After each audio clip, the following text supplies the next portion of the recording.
Baiklah, Assalamualaikum warahmatullahi wabarakatuh. Izin untuk mempresentasikan hasil PPT dari kelompok kami, yaitu kelompok 6 dalam mata kuliah Ilmu Pendidikan Islam yang beranggotakan 1. Marisa Intania, 2. Nafa Salsabila, 3. Sarmila. Komponen kurikulum dalam pendidikan Islam. A. Pendahuluan. Kurikulum pendidikan Islam merupakan rancangan atau program studi yang berhubungan dengan materi atau pelajaran Islam. Tujuan proses pembelajaran, metode dan pendekatan serta bentuk evaluasinya. Oleh karena itu, yang dimaksud dengan kurikulum pendidikan agama Islam adalah upaya sadar dan terencana dalam menyiapkan peserta didik untuk mengenal, memahami, menghayati, hingga mengimani dan mengamalkan ajaran Islam secara kafah.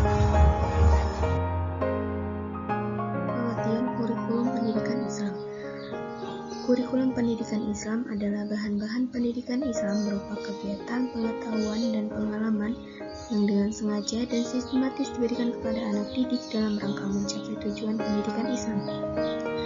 Dengan kata lain, kurikulum pendidikan Islam adalah semua aktivitas, pengetahuan, dan pengalaman yang diberikan oleh pendidik dengan sengaja dan secara sistematis diberikan oleh pengajar kepada anak didik dalam rangka tujuan pendidikan Islam.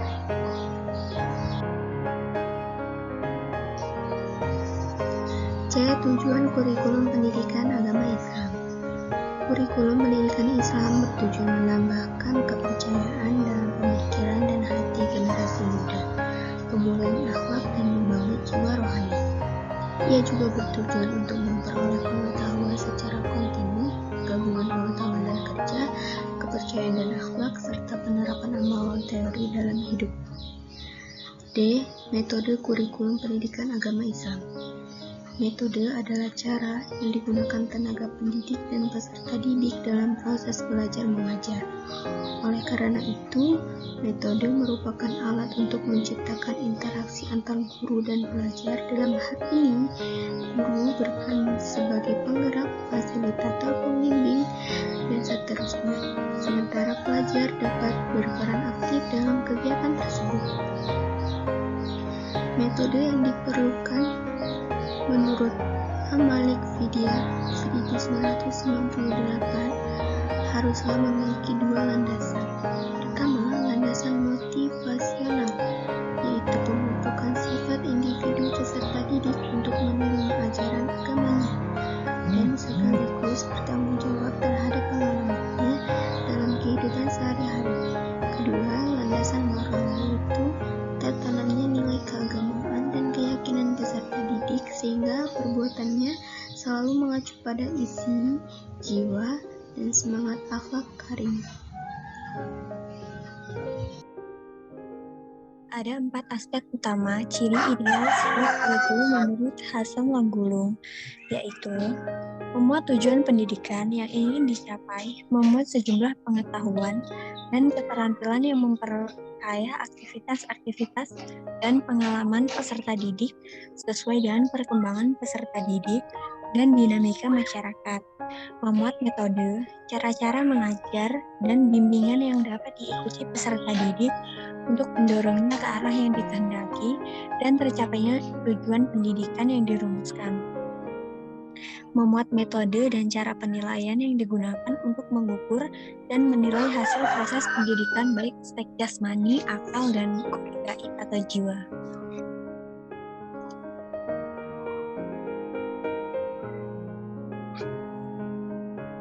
Deskripsi secara etimologis. Kurikulum berasal dari bahasa Yunani, yaitu kuril atau pelari dan kurir, tempat berpacu. Dalam bahasa Arab, istilah yang digunakan adalah manhaj.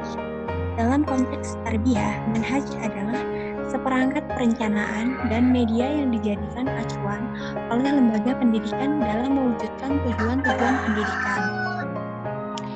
Deskripsi para ahli.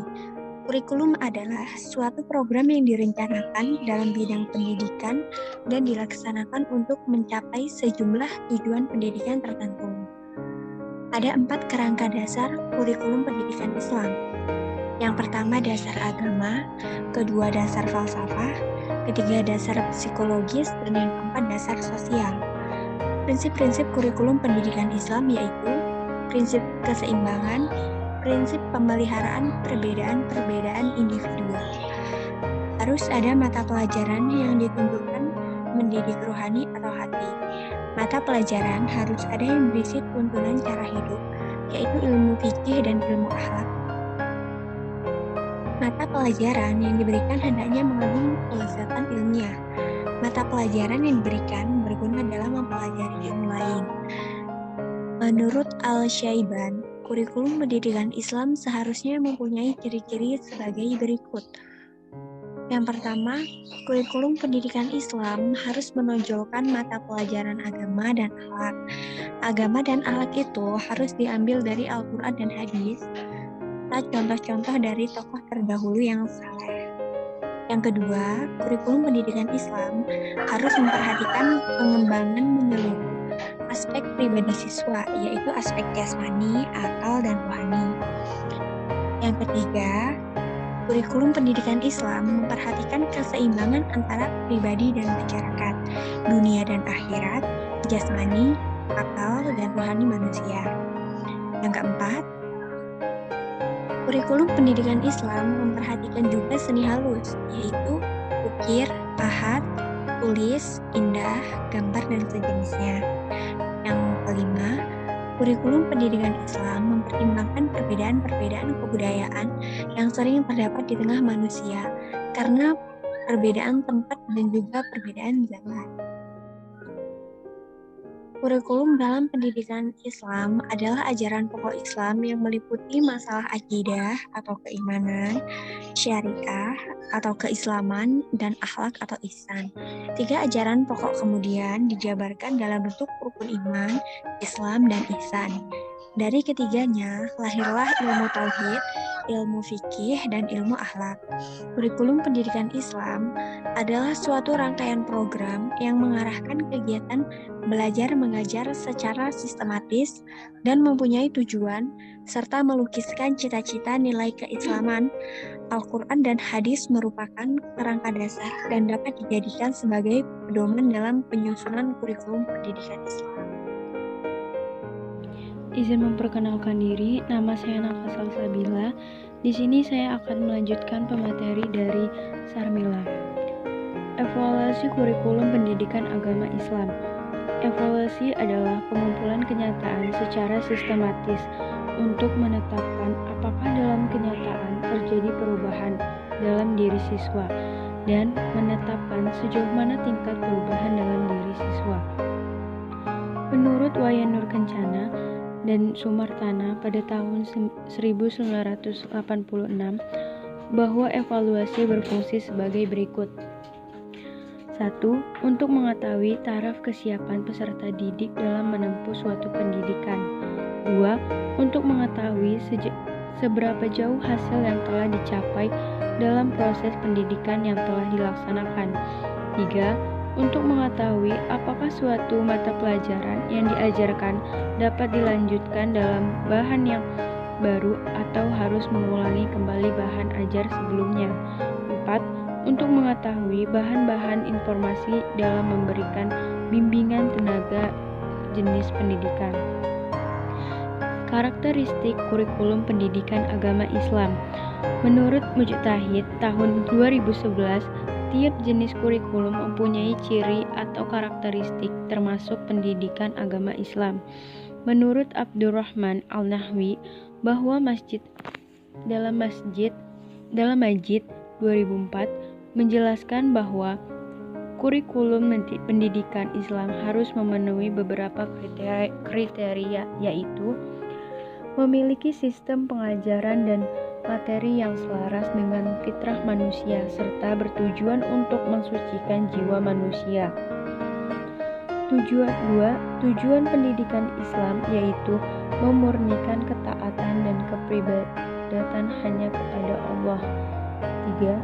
Harus sesuai dengan tingkatan pendidikan, baik dalam hal karakteristik, tingkat pemahaman, jenis serta tugas-tugas kemasyarakatan yang telah dirancang dalam kurikulum. 4. memperhatikan tujuan-tujuan masyarakat yang realistis, menyangkut penghidupan, dan bertitik tolak dari keislaman yang ideal. 5. Untuk bertentangan dengan konsep dan ajaran Islam, melainkan harus memahami konteks ajaran Islam yang selama ini belum tergali makna dan sumber kebenarannya. 6. Rencana kurikulum harus realistis.